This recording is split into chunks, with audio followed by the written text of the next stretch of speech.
Hi, welcome to Pennsylvania Newsmakers, and thanks for watching. Well, it's June, and that means the Pennsylvania legislature is hard at work on the budget and other matters. We'll take that up with a trio of the state's leading journalists. All of that and more following these words. This is Pennsylvania Newsmakers, a fast-paced, unrehearsed weekly discussion with and about the leaders who shape your world. And now, here's your host, Terry Madonna. Hi, welcome back to the program, and again, as always, thanks for watching. Well, June is a huge month in state government. The budget is on the agenda, plus the ambitious Rendell agenda. I have collected around me, as often is the case, a trio of the state's leading journalists, starting first with John Micek with the Allentown Morning Call, Robert Swift with Times-Shamrock Newspapers. I finally got it right. And to my right over here, Brad Bumsted, journalist, columnist with the Pittsburgh Tribune Review. Welcome all, guys. Thank you. All right, Brad, I'm going to start with you. Look, the smoking ban logjam after how many months in conference committee? 6. 10? 6? 10? Who knows? But it's been a long time, right? Yeah. Somebody wrote that this was the longest conference committee in history. I don't know about that. Well, they were dealing with this bill last summer, and Houses and Senate passed different versions of it. It's been pending since then. And the thing that's been holding it up, I believe, has been the language over whether casinos can have an exemption. And in the final version of this, they're talking about a 25% exemption for casino floors. But overall, this bill, most public buildings, restaurants, you would not be allowed to smoke. And what a change this is from the days when I started at the state capitol, Terry, when there was a blue cloud of smoke that hung over the Capitol newsroom on the second floor from cigars and pipes. Yeah. So well, and the old time reporters probably don't like this at all. I'm sure, right? Those hard-bitten, crusty old reporters, right, John Micek? I wouldn't know. Yeah, you would. I'm not crusty enough yet. Well, let's talk about some of the details of it. I mean, what was the real problem, John, with why this took so long? Was it the big, powerful, vested interests like the casinos and others, and maybe the tavern associations, the casinos were making a lot of noise. The mom-and-pop taverns were, through the saloon association, were making a lot of noise about this. I mean, there's a lot of fear that these kind of shot-in-a-beer places that you find on every street corner up in the Coal Boat and up in Scranton out that way would just get killed by this. So what they ended up doing in the compromise is that these small bars where food makes up less than 20% of sales, they're going to be exempted. So that was one concern sort of taken off the table. But, it's funny. The 6 surrounding states around Pennsylvania already have full or partial bans of some kind or another. You look at economic data. In New York City, for instance, there's nothing that shows that there's like an initial dip in business, and then everything was as strong as it was before the ban. Right. So I wonder how well-founded some of those fears were. But I mean, it sort of speaks to the stubbornness of the culture here that it took as long as it did for this to happen. Now, Robert, one of the big stumbling blocks was the whole business of whether local municipalities would be able to enact their own set-asides, so to speak. They could have a different version of the smoking ban, include or exclude other things. Philadelphia already had a law in place that I guess Philadelphians and the governor were trying to protect. How did that all end up? This issue was being fought right to the end of the committee meeting. Senator Greenleaf did try to get, what they call preemption, allowing any municipality at all to have a stricter ordinance. That got shot down. In the end, the Philadelphia ordinance survived. The only one that did, they were arguing that Philadelphia had unique authority to impose it. Because of their home rule charter? Well, a Panic and Fire Act. Oh, okay, go ahead. Now, there were other... What's that act? It's called a Panic and Fire Act. All right. That's been on the books for Philadelphia. Which gave them... They were using embedded in that is their authority. Yeah. Go ahead. Now, there were other, Scranton, Allegheny County had ordinances that were struck down by appellate courts on the ground they lacked authority. Those ordinances did not... Those are gone. Senator Mello actually cast the no vote, arguing that if Philadelphia got a special treatment, so did Allegheny County and Scranton. Yeah, was that? I mean, Governor Rendell earlier, Brad, as you know, because you've covered this a lot, indicated, I'm going to be tough. If this has all these exemptions in it, I'm not going to vote. Was it all about Philadelphia and this ban, or do you think he just says, I'll take half a loaf now because that's all I can get? Well, there's partly a realization that this is what he's going to get. I think, but the main thing he cared about was making sure that Philadelphia's exemption was not undercut. Yeah. And that was, in the end, in fact, he had said just a couple weeks ago that he would veto it if they didn't protect that Philadelphia exemption. So I think that was part of the driving force of the conferees to protect that, but they wouldn't do it for Allegheny County. Yeah. John, in the end, as you know, look, you guys are veteran reporters. You've been once they do something like this, they rarely come back very quickly and amend it. I mean, it's not like this was so. Was this as contentious as we seem, or they just couldn't get an agreement? What's the climate around this? There was sort of almost an air of resignation on the part of some of the more strident ban supporters in the conference committee yesterday, but who sort of bowed to political reality, realizing this was going to be their best bite at the apple, the only shot they were going to have for at least 2 years. If they let it go this time, we're at the end of a legislative. This election represents the end of a legislative session. It would take another 2 years to ramp up to back where they were. So they figured, get what they want. Maybe they can come back in a couple of years, get another bite at the apple. But this was bowing, I think, to political reality. All right, we're going to run to a break. But Robert, let me ask you this: if they're not going to revisit this, I suspect that, as typical in this kind of legislation, we're going to find out further details about this as time goes on. There's a lot of little quirks in this law that have yet to be fully vetted, that mainly only the makers of the amendment know at this point. There were things involving, they were arguing even at the meeting about what private clubs, what constitutes a new private club versus an established private club that can, have a smoking exemption. We're going to have a big debate over the meaning of terms in the law. I could see court challenges. All right, when we come back, will the legislature get the budget done on time? Will these little pink furlough slips go out as they did last year for what? 1 day, right? A one-day furlough. And what's the governor's authority on this? We'll find out about that and more following these words. This broadcast of Pennsylvania Newsmakers is presented by the Pennsylvania Chamber of Business and Industry, the statewide voice of business. This broadcast of Pennsylvania Newsmakers is presented by Pennsylvania Medical Society. Doctors and patients, preserve the relationship. And by the Pennsylvania Manufacturers Association. Business in Pennsylvania is our business. Hi, welcome back to the program with Brad Bumsted, John Micek, and Robert Swift, journalists. We're chatting about the big month of June in the Pennsylvania legislature. John, is this sort of other than the lame duck sessions, and we don't need to go there because they may be coming to an end, is this sort of the biggest month? I mean, you cover, is this the month where they really do most of the business for the year? I've already canceled my vacation plans. So you mean you think it'll go on to July? We'll get to that. I'm predicting. But is this a big? This is. Look, the legislature essentially exists for one reason. That is to pass a budget every year. And this is the typical end of season push where all of the stuff they're supposed to be doing all along gets done in a hurried frenzy toward the end of the session. All right.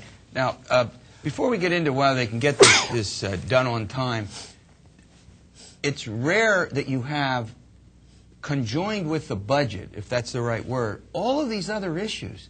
I mean, the governor must have a laundry list a mile long of things he wants thrown into the hopper that potentially can tie this budget up. Energy, health care, lease the Turnpike. We'll get into the details of some of these in a moment. But is it rare to find that many elements thrown into just doing the budget, which seems to me to be a rather simple matter in and of itself, right? Historically and in the long run it may be, but with Rendell it's not. He has, over the past couple of years, had all sorts of other issues that he would throw in. That's what the Republicans complain about. They say at the end he brings in all these other issues and says, and he'll even pick another one that we haven't thought about and say, we want to do this, which he did last year with film tax credits. Yeah, that's right. Surfaced at the end. That's right, and which also raised another question. Robert, let's go to the heart of the matter. June 30 is the constitutional deadline, right? That's right. 5 straight years they've not met this. After years and years, of course, every one of the Republican legislature, Republican governor, weren't they doing those in May? Some of them in May, yeah.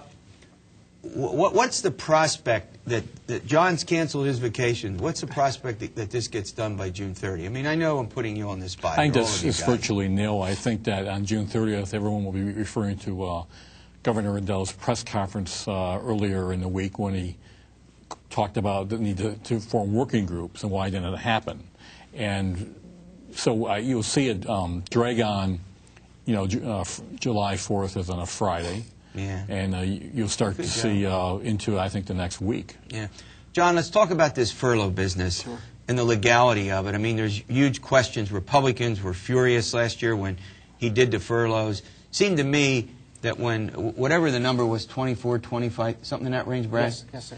When we got into that, is that a huge weapon the governor has? I mean, shutting down. I mean, he didn't shut the whole state down, but go ahead. I mean, it's a club. Certainly, you hold out the possible furloughing, indefinite furloughing of tens of thousands of state employees. The prospect that key state services could shut down, that people will be turned away from state parks, that garbage could go uncollected, all these nightmare scenarios that get sketched out.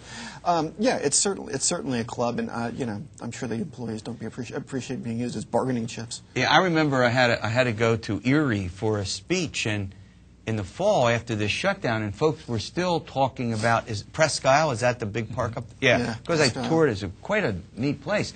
They were still complaining that all of these people came. They were going to come and do their, the weekend over the 4th or whatever. I guess it was a little later than the 4th, but they were, July 7, was that the date when they did the furlough?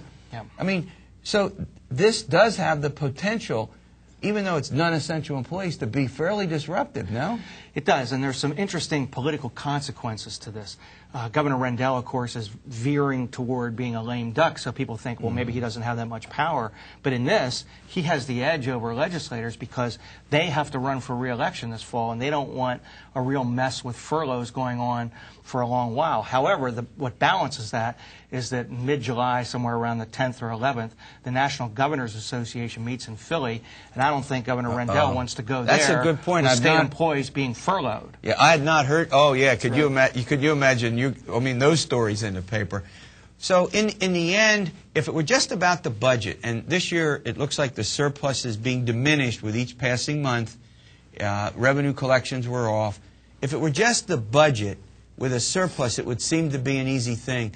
Is it, in fact, all of these other issues, whether it's the new education funding formula, energy, health care, leasing the Turnpike, or do you think they'd have the problem, Robert, if it were just the budget itself?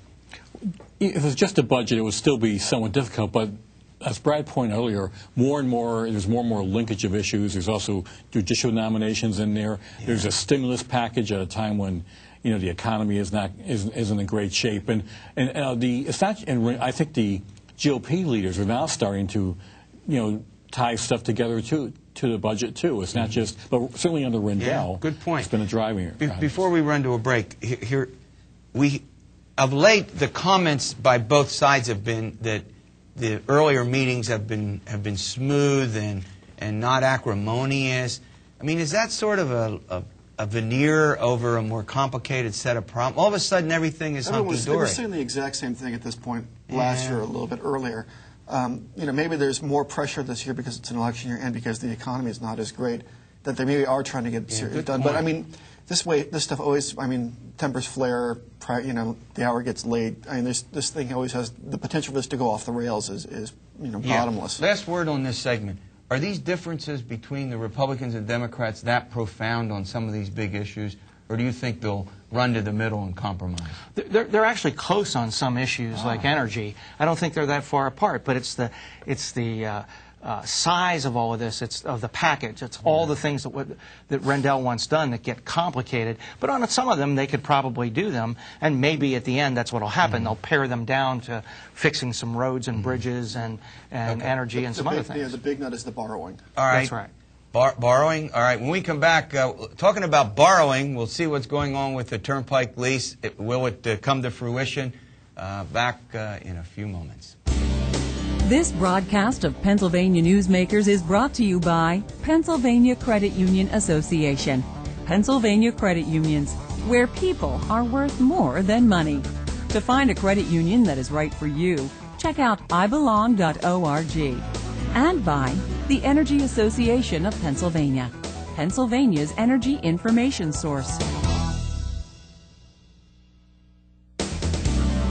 This broadcast of Pennsylvania Newsmakers is presented by The state system of higher education. 14 state-owned universities. The state system is the largest provider of higher education in Pennsylvania. And by the Hospital and Health System Association of Pennsylvania, working towards a healthy Pennsylvania. Hi, welcome back to the program with three of the state's leading journalists, John Micek, Robert Swift, and Brad Bumsted. We're talking about June, big, huge month in Pennsylvania state government. Robert, I'll tell you this, leasing the Turnpike, we can get into the details of it in a moment, is really kind of strange because here you've got more Republicans, it seems, supporting the Democratic governor. You've got Democratic leadership, particularly in the House, that seems, we don't know if we want to go there. And it's gotten all kind of complicated. Talk before we get into the sort of the details of it. Is this sort of a privatization deal where Republicans like it more than Democrats? Democrats want good old state government in control. What's your sense of that? The House Democrats even did their own study knocking the idea. On the other hand, Republicans they're stuck right now with the alternative of tolling Interstate 80, which goes through many Republican districts. Yeah. And if they want to avoid that, this is the sort of example out there, the alternative. So you do have jumbled party lines on this, and that means the kind of pressure to get this deal done will be applied very differently. You have a deal that involves financing at a time of turmoil in the nation's credit markets.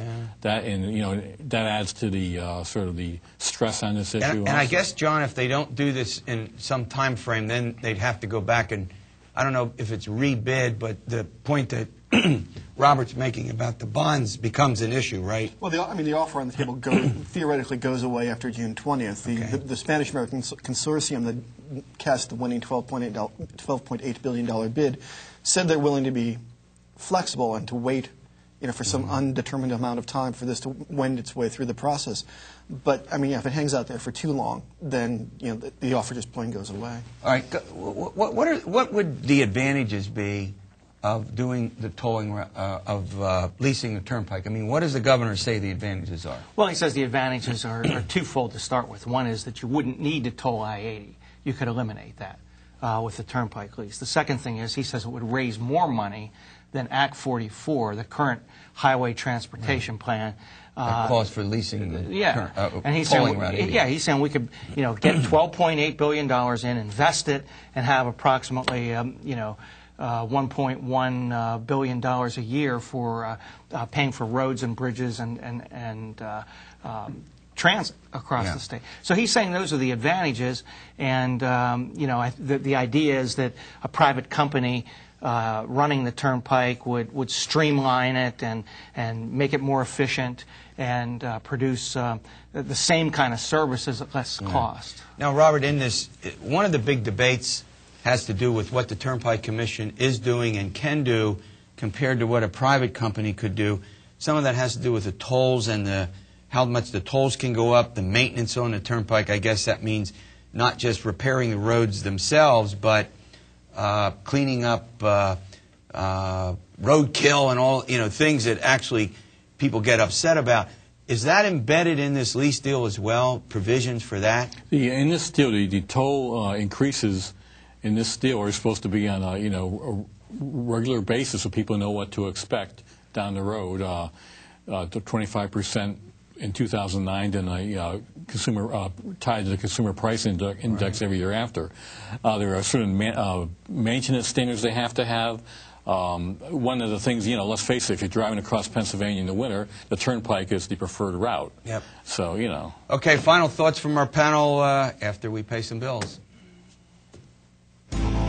This broadcast of Pennsylvania Newsmakers is presented by Highmark Blue Shield, changing the way health plans work for business with a variety of plan options for employers and more choices for employees. Information is available at highmark.com. Have a greater hand in your company's health. And by the Pennsylvania Healthcare Association, the future of long-term care. This broadcast of Pennsylvania Newsmakers is presented by Penn Future, where we believe that every environmental victory grows the economy, and by the Pennsylvania Cyber Charter School, bringing educational innovation and freedom to the children of Pennsylvania. All right, thanks. Welcome back to the program. All right, look, big month coming up. I'm going to do something a little different here. Robert, what are you working on? What do you think will be kind of the big stories that you'll be writing about here in the next couple of weeks? In addition to watching the budget, I'm also having a continuing focus covering the Lewis to Naples casino investigation case. Now this is the guy who owns the Mount Airy Casino, who's been charged with lying about his ties to mob figures. He's from Scranton. He's one of the most prominent businessmen up there. So that has a tremendous implication for us. And right now there is at some point there's going to be a hearing in Dauphin County Court looking into whether how leaks about the grand jury investigation of the Naples went last year. So you're going to be spending your time in court as opposed to watching the legislature. That happened in budget week. John. Of course, budget, naturally, for most of the month. But, Interstate 80 runs through a goodly portion of my readership area. Yeah. So it's a critical issue for a lot of readers. And you have a blog. I want to put a plug in. Sorry, Capital Ideas is the name of the blog. All right. I expect to be all transit all the time through June. All transit. Okay. All transit. We got that. Brad. Terry, I may be going back 30 years ago to when I was a court reporter. I also may be in court because of the Attorney General's statewide grand jury investigation of legislative bonuses and other public corruption. A lot of people think that's going to come to a head at some point in June, and that's going to tie us up for a while with the budget and everything else. I'm glad you brought that up. I mean, we can only have half-hour programming. We only have so much time. If this involves current leaders, not past leaders, John Micek, does this have the potential to be disruptive? Monstrously disruptive. Yeah. And, subpoenas flying, you'll have people testifying who should be in budget negotiations, and, I mean, just casting just sort of a cloud over the whole proceeding. Yeah, I'm telling you, Robert, you get the final word on this. This is hanging over like the sword of Damocles, and everybody is on pins and needles, yes, no? Yeah, it's a tremendous source of speculation, of rumors in the Capitol. People are checking Attorney General Corbett's schedule to see where he is in the given days and weeks.